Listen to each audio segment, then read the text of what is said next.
Good morning, everybody. Jeanette, how are you Good doing? morning. Good. How are you? Chaos over there right now? It's pretty quiet. Nobody's here. Oh, all right. All right. I'm sure we're going to get a few people that'll start jumping on board, but until we do that, are there any questions that anybody has right now? Not right now. If not, I'll jump into it. I'll jump into one or two things first before we go in and tackle the topic that we have planned.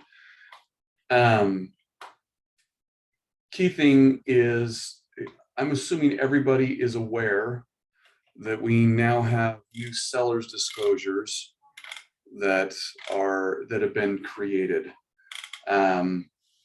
When you look at the document at first, or if somebody were to print them out, they're like, it went from 7 to 16 pages, and they might think, oh my goodness, this is ridiculous. But don't be overly dramatic about it. It's really just a formatting issue. Yes, it's 16 pages, but the reason why is because they've allowed more spacing for the clients to actually fill in this information versus condensing everything and asking questions where the sellers didn't have any room to give any of the answers. There were a couple of more things that they expanded upon, dealing with the HOAs, water issues, especially in some other parts of the state. There were things that the old sellers disclosures didn't cover. So there's nothing special about it that should intimidate anybody.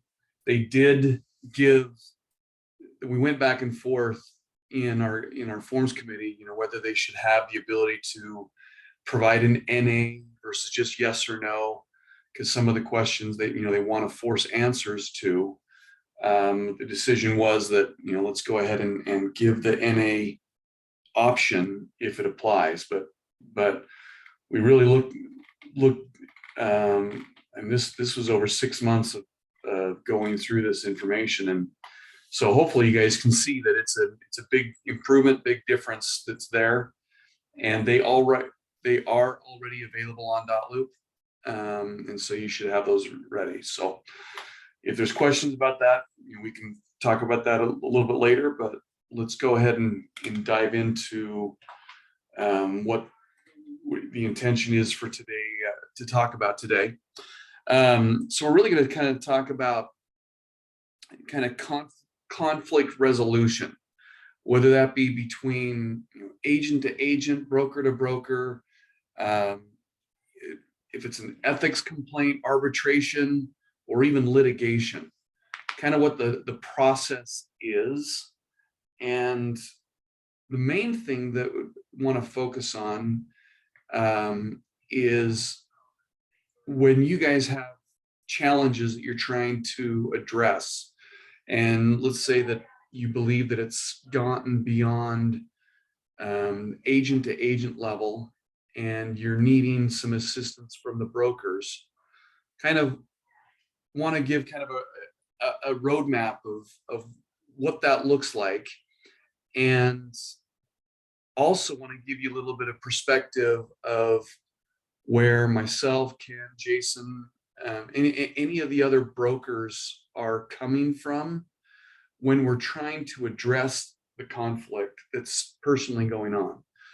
So there's many types of issues, whether that be buyer and sellers, they're having issues coming together. There's the one that we deal often with when brokers tend to get involved, ends up being kind of an agency issue, or someone claiming that a client of theirs was taken, or a commission is being owed, or they're the procuring cause. That ends up being that type of a scenario. And obviously there's an endless amount, to the point where some of them are litigated. My first question is what is the difference between, say, a code of ethics violation or not necessarily a violation, but a code of ethics dispute versus an arbitration?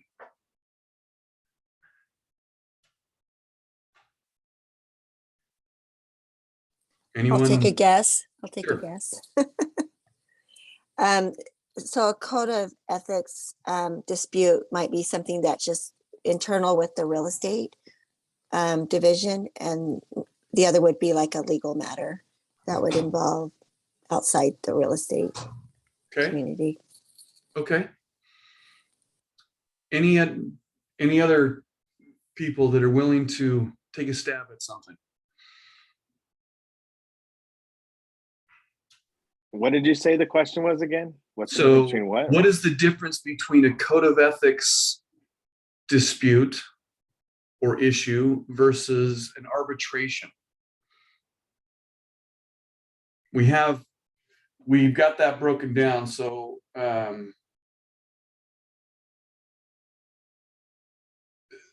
we deal with both of them, code of ethics and arbitration issues.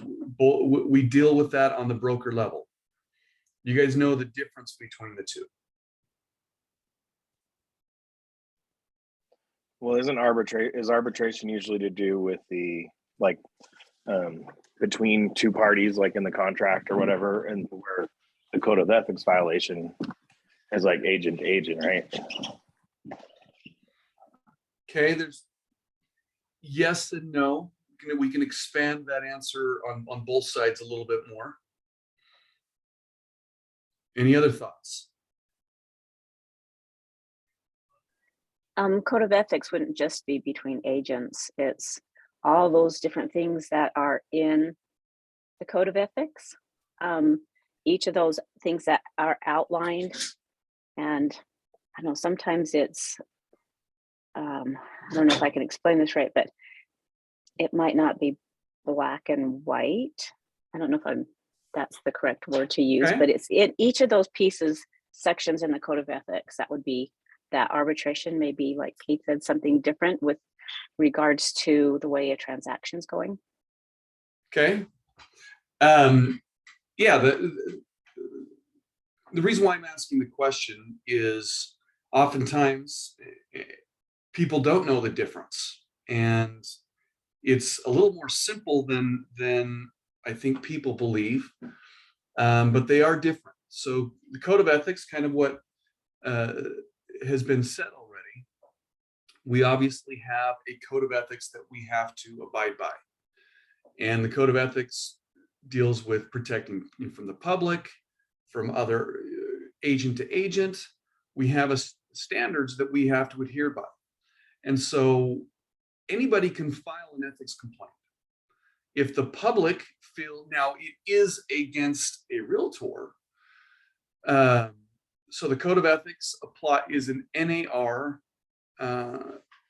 requirement that if you are a realtor, which if you belong to the NAR, and any brokerage that is part of that. So our brokerage, for example, we are part of the NAR, so therefore you have to abide by the code of ethics. So we have a higher standard that we have to adhere to, and the code of ethics has 17 standards of practice that exist, and then they're broken down into articles, and you have to adhere to those. So another agent, another broker, or a client could say that Rob has violated the code of ethics, or at least they believe that Rob has violated the code of ethics, and so let's say my client feels like I didn't do something, and then they would fill out an application and file a complaint against me. I'm gonna share my screen real quick, give you an idea. Now there's a couple of different forms that exist to do it. This is what you may or may not be aware is the UAR, they have they have a body that will hear ethics and arbitration complaints. And then the Salt Lake Board has their own. So there's two bodies that will oversee ethics complaints and arbitration hearings. So for the Salt Lake Board, if someone wanted to file a complaint, then this is the form that they'd start and fill out. You know, who's the complainant? Who's the respondent? What article is in violation? Articles 1 through 17. And then attach any additional supporting documentation to resolve it. And then, of course, answer these questions. There's a couple other ways that you can resolve the issue. It doesn't have to always go to a hearing, one of which would be what's called an ombudsman. I'm actually one of the I think there's 3 or 4 of us that are ombudsman for the Salt Lake Board. And it's basically allowing a mediator to come in and hopefully resolve an issue versus going to a hearing. And then again, they just answer the rest of the questions. So that's the first part of, goodness gracious, I'm trying to get rid of, where's my share screen? Oh, there it is. There's the first part of what it takes to file a complaint. So I have a question. yeah, So is that only for members of the Salt Lake Board? What if somebody's a member of a different board? so Is that's there what I was saying is there's 2 bodies that oversee these hearings. The Salt Lake Board has their own. So if you're a Salt Lake Board member and you have an ethics complaint, you're going to file it with the Salt Lake Board. Okay. If you're not a Salt Lake Board member, so Davis County or Utah County, Washington County, outside of the Salt Lake Board membership, then the UAR has their governing body. So, like right now, I'm the president-elect on the Salt Lake Board of Realtors. I'm one of the board of directors there, and as a board of director, because of time requirements, I no longer either participate as any type of chair or member on certain committees in the Salt Lake Board. In the past, I've been a chair for the Grievance Committee and a professional standards for the Salt Lake Board. But in UAR, I'm actually one of the people on the professional standards to oversee and hear any type of hearing on the professional standards. So let's break it up a little bit first. Hey, Rob, sorry. Just Yeah. when you said you would go to the board. So do you go to the board you're a member of or the board that they're a member of if you were filing a complaint against someone? So if you guys were a member in anybody outside of the Salt Lake Board, they would contact the UAR. Okay.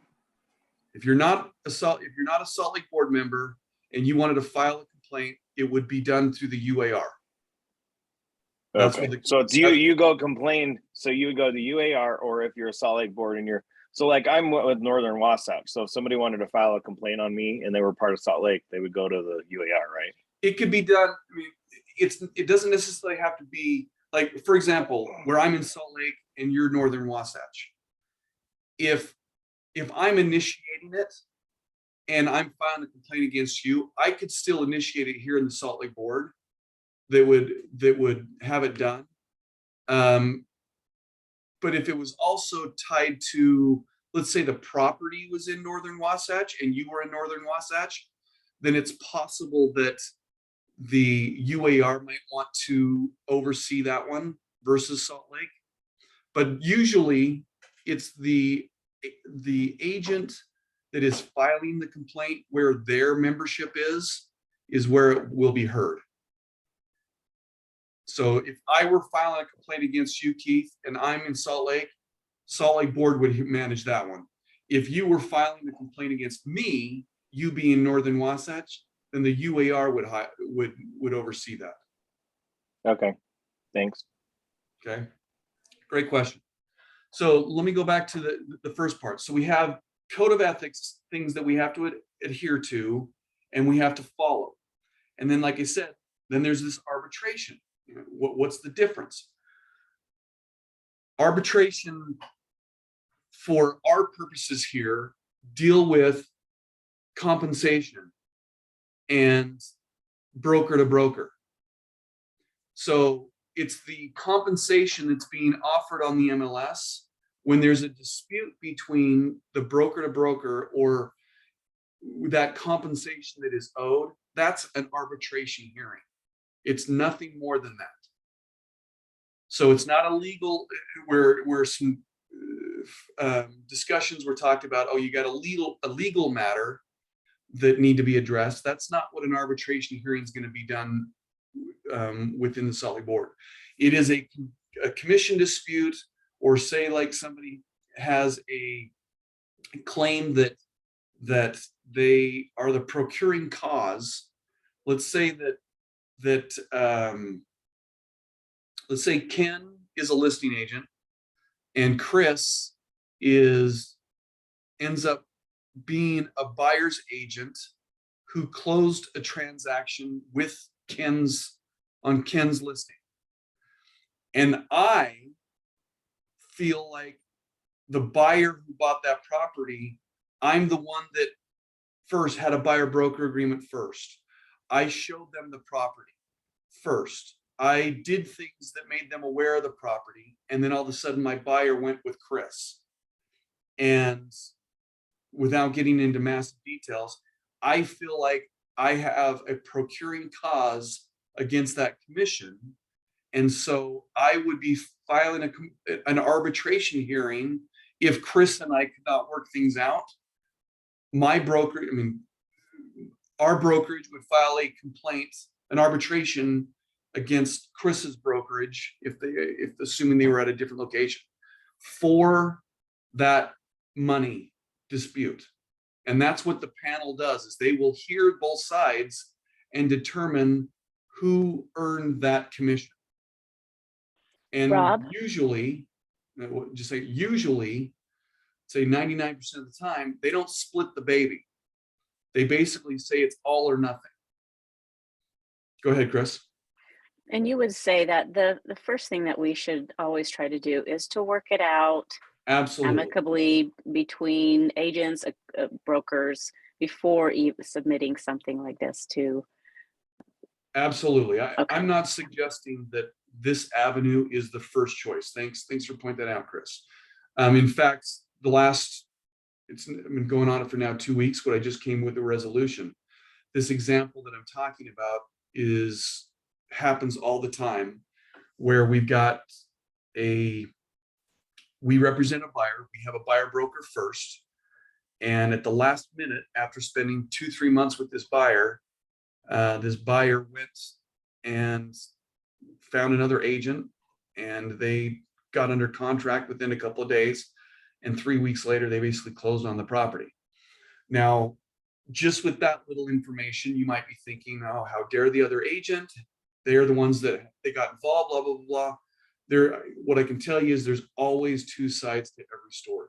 There is never one side only has all of the. It's very easy when I get one side of the story. How dare that other side? I can't believe they did this. I can't believe they did that.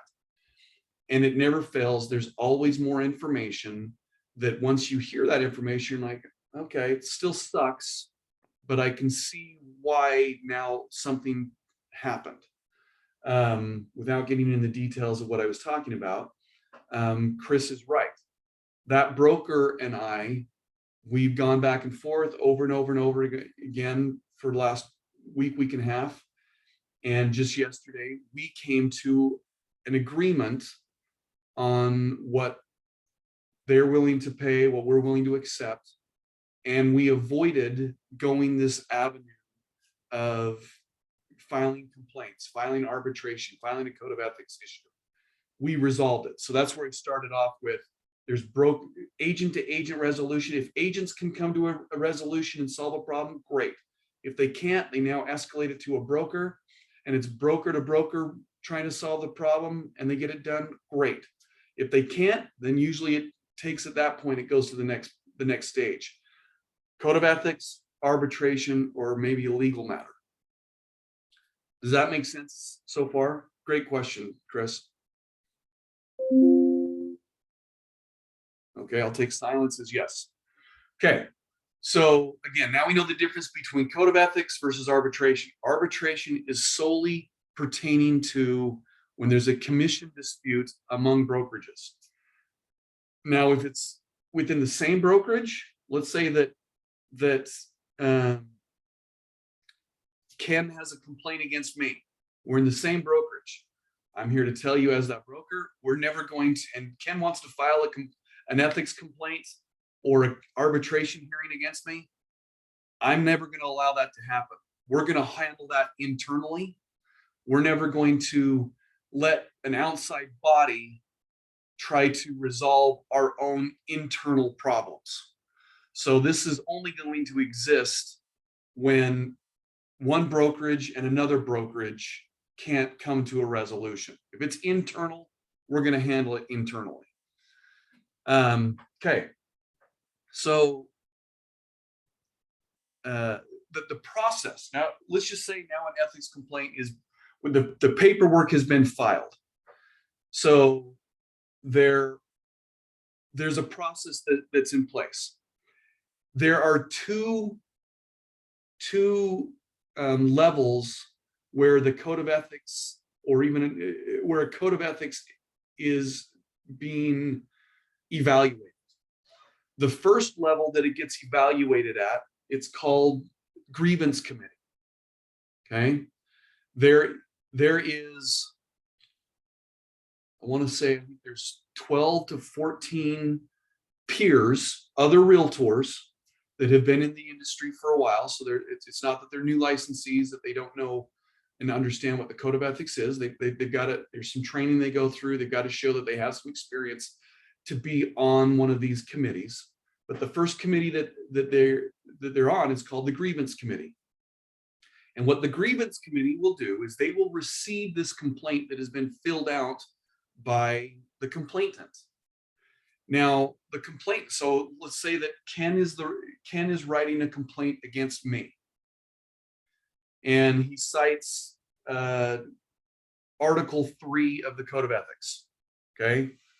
And Ken is going to provide in his complaint all of his evidence that he has to justify his opinion. And the more evidence that he can provide, the better. Now, I'm here to tell you, having sat on these panels, these committees over and over again, more does not necessarily mean better. Meaning, if you are have the gift of being able to write a novel, and you're very creative and you've got a very creative mind, and you write a 100-page packet trying to defend your position, you're going to turn off a couple of people pretty quickly, and it's not going to be the best. Yeah, if you have the capacity to succinctly get your point across, that it's understood, bullet points are awesome. On this date, Rob did this. On this date, Rob did that. This thing happened here. It doesn't need this emotional, I can't believe Rob went and he walked across the street without, I saw this, he was walking his dog and his dog was not on a leash. And because the dog was not on a leash, he tripped over and blah, blah. I mean, all the emotional stuff is irrelevant. Okay, and I think you have something you want to add? I'm just going to say it's more about quality instead of quantity, and being concise. Put yourself in their position. They're looking at a lot of these complaints, and it's about efficiency. Be succinct, give a chronology of the events. That's the most important thing, so that logically it makes sense as to what happened, and be succinct. Yeah, great answer. Thank you. So yes, so the complainant is going to write up their information, and then that's going to be turned into, whether it be the UAR or the Salt Lake Board, and they're going to compile them. And every single month, those committees, they meet. There may be no complaints, there may be 5 complaints. But each month, if they have a complaint, they're going to meet. And then that panel, they're going to receive these complaints. And that panel, so the grievance committee is the first panel that will get it. And they are going to look at that complaint only based on the complainant's opinion, point of view. So Ken is writing a complaint against me and he files it. I don't even know that a complaint has been filed against me. So Ken, based on what Ken wrote, the grievance committee is going to look at this complaint and they're going to basically say, based on what Ken has provided, if that is true, is it a ethics violation? And if the answer is yes, then the grievance committee will pass that on to the professional standards. That's it. So if Article 2, for example, talks about misrepresentation, misleading, or do a simple one. Article 9 talks about not providing our clients with copies of paperwork in a timely manner. I don't know if you were aware of that. You have to not only explain the contracts that they are signing, you've got to provide copies of those for the clients. Well, if I never gave I asked a buyer to sign a buyer broker and I never explained it, I just said, here, sign this, and I never gave them a copy. Pretty black and white. And let's say Ken is the buyer and he files a complaint against me and he said, hey, I remember signing something, but I never got a copy and I don't know what I signed. He files the complaint and again, it's me. I don't know that that complaint has been filed. And they're saying, well, if this is what Rob actually did, he didn't explain it and he didn't give a copy, well, that would be a violation. So therefore, if it's true, yes, Rob would be found in violation. And so therefore, this is eligible to move on to the professional standards. Jeanette, did you have a question? Can you hear me? Yeah. I don't know what happened. So when we send something via .loop for signatures, is that providing a copy? If you send, yes, if you got proof to show that you've sent them a copy of electronic, doesn't say it has to be physical and just a copy, electronic copy, yes, that is providing a copy of it. But does that have to be in the PDF format or just after they sign it, or just? What I mean, I like to do the PDFs just so it's there. That way, I mean, that we've always got. What I would say is this: there's nothing that I've been on a panel that shows that if it was an electronic link, but it wasn't a panel. Well, I think I know where you're going with this, Jeanette. This is a little bit different than we're talking about providing seller's disclosures. In the REPC, the REPC makes it very clear that the party must provide either an electronic copy or a hard copy. So the REPC has defined what has to happen. We're talking about where this in the Code of Ethics, it does not say you must provide a hard copy or a PDF version. It doesn't say it that specifically. It just says you must provide a copy of it. Great question. So, hey, Rob. Yeah. Sorry. So like if we went to a, sorry, 1 second. I got a bird that's if we go to a listing appointment, they sign the listing documents. Are we supposed to provide, and we take them with us, but are we providing a unsigned copy, or do they need to be a signed copy that we provide them? You got to provide them a signed copy, not just a blank copy of the paperwork. You got to provide them a signed copy of everything that they've signed.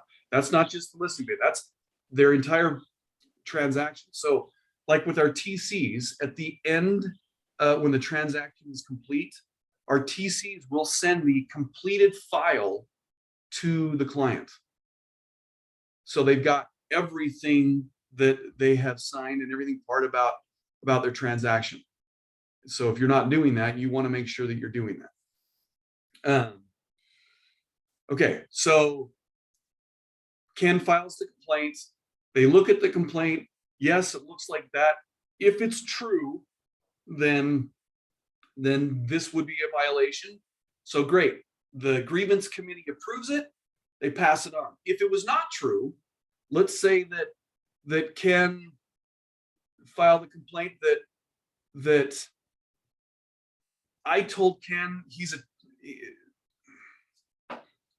this one's always okay. We're going to go a little edgy topic here. You know, be careful. It might get personal. It might not get personal, I know. But this is what we've had to deal with. This one is, let's say that I told Ken to F off. I mean, I won't, but let's just say I did. And Ken thought that was totally unprofessional, and he filed an ethics complaint against me. And the only reason why I was hesitant to say this is, well, I'll say that statement at the end. The code of ethics does not. Article number 1 is really kind of the catch-all. You know, are we professional? Are we? It looks at everything that an agent is supposed to do and how they're supposed to act, and it kind of includes everything. And so Ken feels that because I told him to F off, that was totally unprofessional, and that's an ethics violation. And what I will say is, I've been on many panels where something like that has come up, and there is nothing specifically in the code of ethics that says I cannot do that. And when I've been on panels before, I have to remind panel members, code of ethics, we have a certain standard that has to be held by a code of ethics. Now, there may be a bad business practice that does not violate the code of ethics. So that would be an example. I would say that is a bad business practice if that is what somebody's doing. But so far, I've never had anything there's nothing been able to support that just doing that would be an ethics violation. So if Ken did file a complaint against me based on that principle, the grievance committee, if they looked at it, more than likely they would say, hey, this is a bad business practice. This is wrong that Rob is behaving this way. But unfortunately, it's not an ethics violation. So therefore, grievance would just kill it right there. Now, this is the downside about something like that. Many times, panel members, they want to, even though it's not an ethics violation, they want to be able to come back to the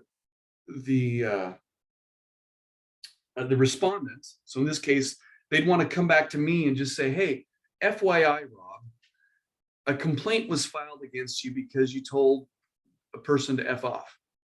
And we just want to let you know that even though that's not a code of ethics issue, you might want to look at what you're doing to avoid something like that happening in the future. And I admit that would be great, kind of an opportunity for me to be able to learn and learn from that experience. Unfortunately, if a complaint has been filed, again, I don't know that a complaint has been filed. If the grievance committee hears it and they find that it does not meet the code of ethics issue and it's dropped, Ken would be notified that the grievance committee rejected his complaint. It's not a complaint, and I would never know that even happened. So the committee will not come back to Rob and say, hey, FYI, this happened. That doesn't happen. So for me, business as usual. And next time I see Ken and he does the same thing, I might tell him to F off again. So I say that just because nothing has been filed doesn't mean, so I always separate. Bad business practice doesn't necessarily mean it's a code of ethics violation. And just if I have bad business practices, I still need to make changes, even though it's not an ethics violation, if that makes sense. Okay, I'll take silence as a go. Good. Okay, so now we say that oh, do you have something, Ken? No, I'll just clear my throat. Okay. So let's say that grievance agrees, yes, according to what was written, this would be an ethics violation. Now at that point, I get notified. The respondent gets notified, says, hey, Rob, an ethics complaint was filed against you. It has already gone through grievance, and grievance believes that based on the complaint, that would qualify. And I receive a copy of the complaint. So now I see what Ken has written against me. And I have the opportunity to respond to the complaint. I'm going to write up a response. And maybe at this point, Ken and their broker, they never even reached out to me or our side to resolve this first. And they just went the code of ethics direction first. Oh, sorry. The example I use is that Ken was a customer or a client and didn't get paperwork. Yeah, that one. Okay, so I received the complaint and I look at it. In that example, crap, that's true. I never explained the contract to him, and I never gave him a copy. I admit it. I did it. If something like that happens, I'll be the first to tell you, fall on the sword and end it right there. I would, in that example, I would write back and say, Ken is correct. I did do this, and it was a mistake on my part. I now am going to make sure that I never do that again. I'm doing X, Y, and Z to make sure that never happens again. And then just end it right there, because what would happen is now I'm admitting to the complaint that I did what was done, and any consequence, any penalty that is going to be issued against me, I promise you, will be much less than if it goes to a hearing. The panel members would look at it and say, okay, Rob admitted that he did what the complainant said. He's already proactively taking accountability for the problem. Rather than issuing him a fine and like maybe CE classes or things that he has to attend a CE class or a code of ethics class, we're going to just say that, well, let me back up a little bit. The panel can do this.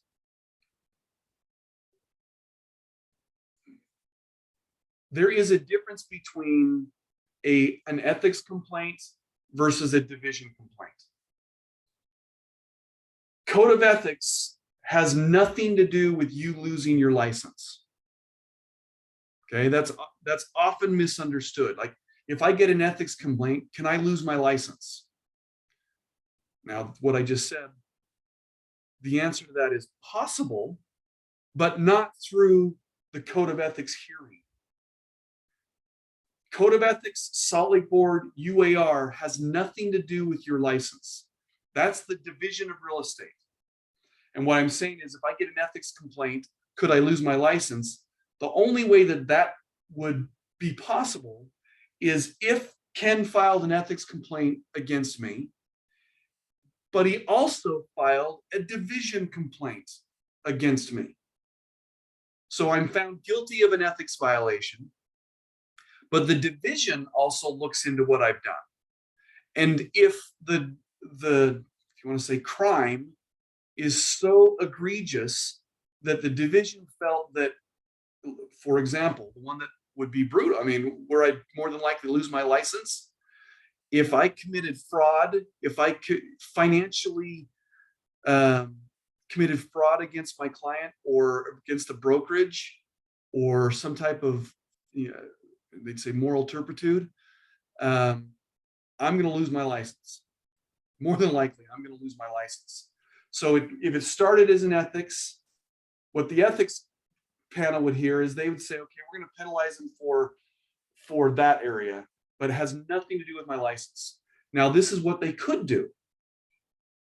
If what I did was so egregious that they felt that that was no longer, that Rob was no longer capable of maintaining the standards of being a realtor, what they could say is, we are going to remove you as a Salt Lake, you're no longer eligible to be a Salt Lake board member. And they could even apply that you're no longer able to be, and the NAR, UAR, kind of the same thing. You're no longer able to be an NAR member. Now, what that in Utah, because 95% of the brokerages in Utah belong to the NAR, that means that you'd only have 5% of the brokerages that you could go hang your license at and still sell real estate. But you would no longer be part of the MLS. You would no longer, on any MLS, you would no longer be able to be involved in that way. So that's the different level. But typically, they have the ability on the Salt Lake board. I think we have the ability to fine up to $15,000, which I've never seen anything close to that. I think I have seen 5 or 10. I want to say 10 may have been one of them. It was a big deal. I think I was even involved in that one. But then we have the ability to, really the intention of the panel members with ethics complaints, our whole goal is to re-educate, not to penalize. We're not looking out there and saying, hey, gotcha. No, we want to correct the behavior and re-educate. So CE classes or education is usually brought forth in any type of penalty that is ever issued. Now, the way that they can also say, hey, you got to go take 9 hours of CE credit, 9 hours of core training, take the mandatory residential course, take the code of ethics and one other core elective, but you do not receive CE credit towards your 18 hours that is due. They'll do that. So it's, the whole intent is you're still going to have to take your 18 hours to get credit, but we want you to take another 9 that doesn't give you credit. So you're getting more education and learning about the mistake that you made, versus if I admit to the problem, if I admit to it because I did it, they may just come back and say, okay, Rob, go ahead and take a 3-hour CE class for credit. So that code of ethics class I could take and I would actually get CE credit, but I only had to do 3 hours. Ken? It's kind of like, when your kid does something wrong, right? And you say to your kid, hey, did you do that? And the kid goes, yeah, I did that. You're much easier on your kid than if they deny it, if they lie. It's just human nature. So Rob's absolutely right. It's just human nature. Own it, explain how you've been educated or how you're going to avoid doing that again, and move on. You're going to be much, much better off. Great answer. Okay, so then let's say it's not so black and white, that the complaint that's filed against me, I truly believe that I haven't done anything wrong. Ken believes that I have. So now I give my response. I write my response and I explain and answer the questions that Ken may have. And even though I give my response, Ken reads my response and feels like it doesn't change anything. And so we can't get this resolved. And the decision is that it's going to go to a hearing. Okay. So then both Ken, his broker, myself, my broker, we will be notified that a hearing is being set up and we're given a list of possible panel members, a list of people that are on the professional standards committee, and we have the right to look at that list and say, is there anyone on that list that I would like to remove as a possible panel member? So for example, my name is on those lists, and Ken may look at it and say, Rob's a jerk. I don't want Rob to be a possible panel member if I'm going to go to a hearing. And so Ken and his broker would be able to say, we don't want Rob as a possible one. There's like 50 people on this list. And so even if 5 people I was one of 5 people that Ken didn't want, there's 45 other people to select from. So it's not a problem to find, because they typically look for 5 people to be on the panel, 3 to 5. And so great. So now that the hearing is set up, all the parties are notified of it, a date is set, and then both sides go into this hearing. You walk into this hearing and it can be intimidating. It really can.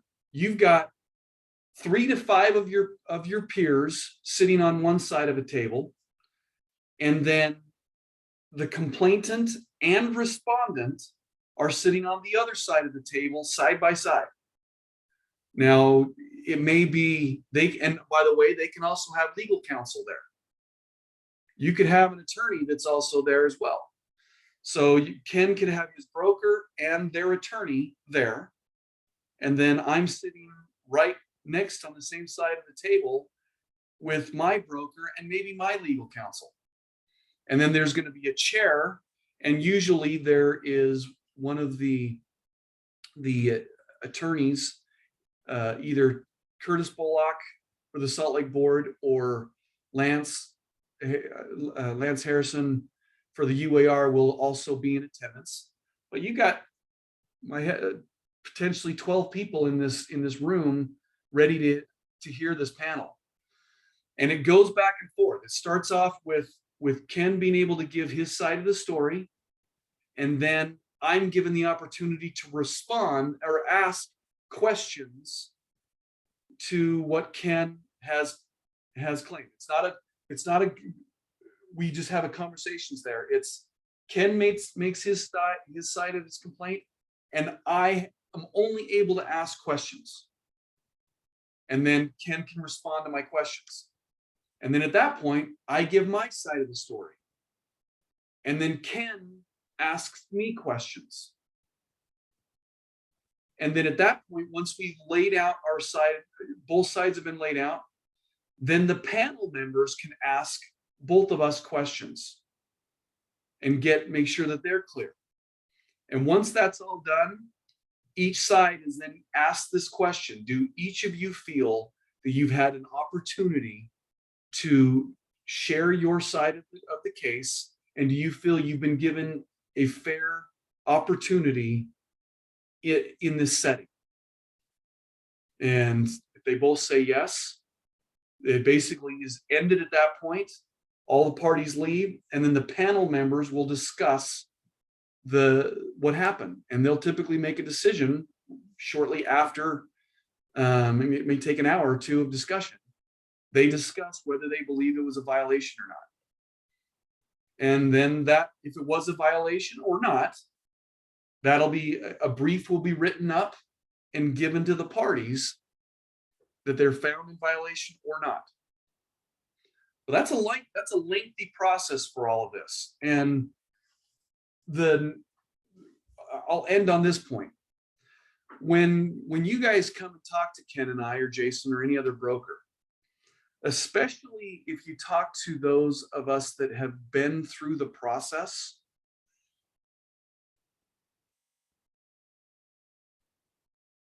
it never goes the way you think it's going to go. You may have the best case possible, and anytime it gets in front of a panel member, you never know what they're going to do. And some things end up, you feel like you've got a 90%, 95% case in your favor. When it gets in front of I mean, I've been in mediations, I've been in court, I've been in front of a judge, been in front of these panels, and it is a coin toss. And I'll use an example of something. I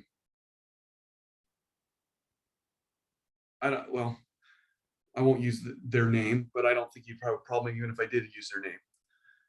One of an agent in our company who does a lot of business, they came to me a while back, and they had a position that they felt was an open and shut case, their side of the story. And they came to me, and my job is I'm going to lay both sides of the scenario out.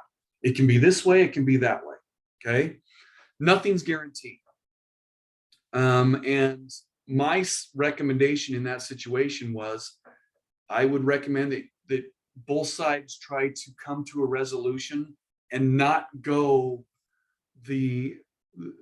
this one was going to court, not go to the court route.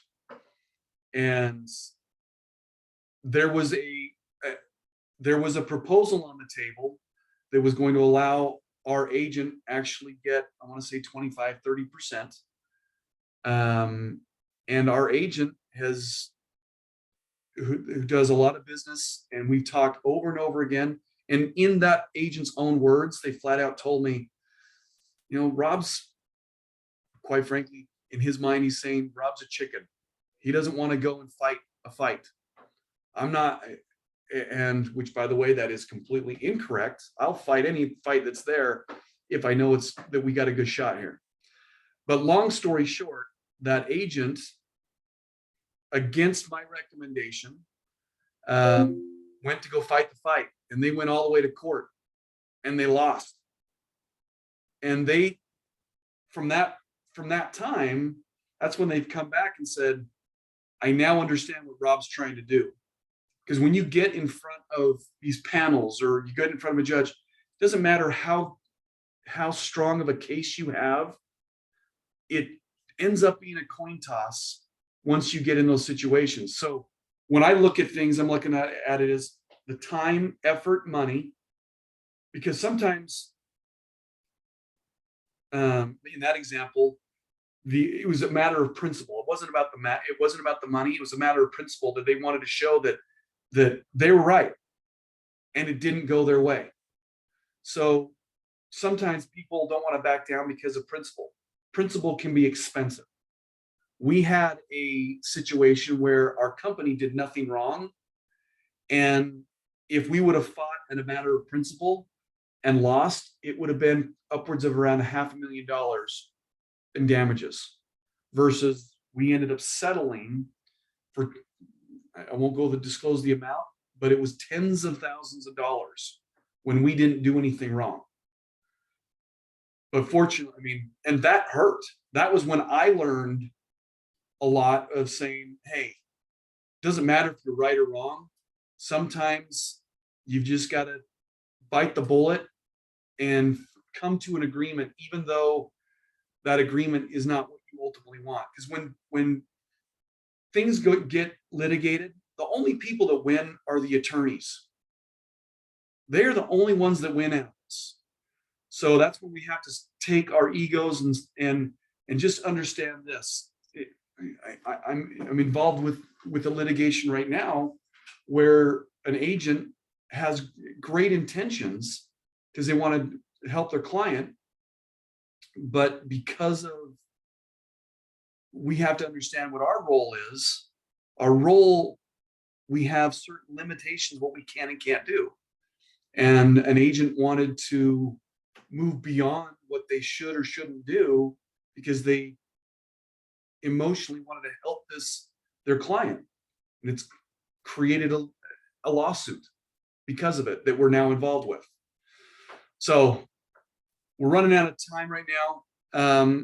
Just know that this is a process that's in place. Your brokers, Ken, myself, we're here to represent you, help you. We do have a lot of experience in this, so just know that when you come to us for stuff, and the advice that we may give you may not be the advice you want to hear, just know that it's not because it's the first time that we're hearing this. It's because of a lot of years of experience and trial and error, and realizing what the best outcome can be sometimes is fighting. And we're going to fight. We've taken clients to court and we've won. And then there's other times where we realized it was not good to have a fight and we had to back down, and that was the best scenario. So any questions, any thoughts the last minute or two before we end? Okay. No, that's great advice. Okay, everybody. Well, thanks for being on the call. Thanks for everything you do. Hopefully this is helpful. And if there's anything that you would like us to talk about in the future, please let us know, and we're happy to expand upon it. Thank you. Thank you for the information. Thanks. Thank Hey, you. thanks, guys. Rob. Thank you. Bye-bye.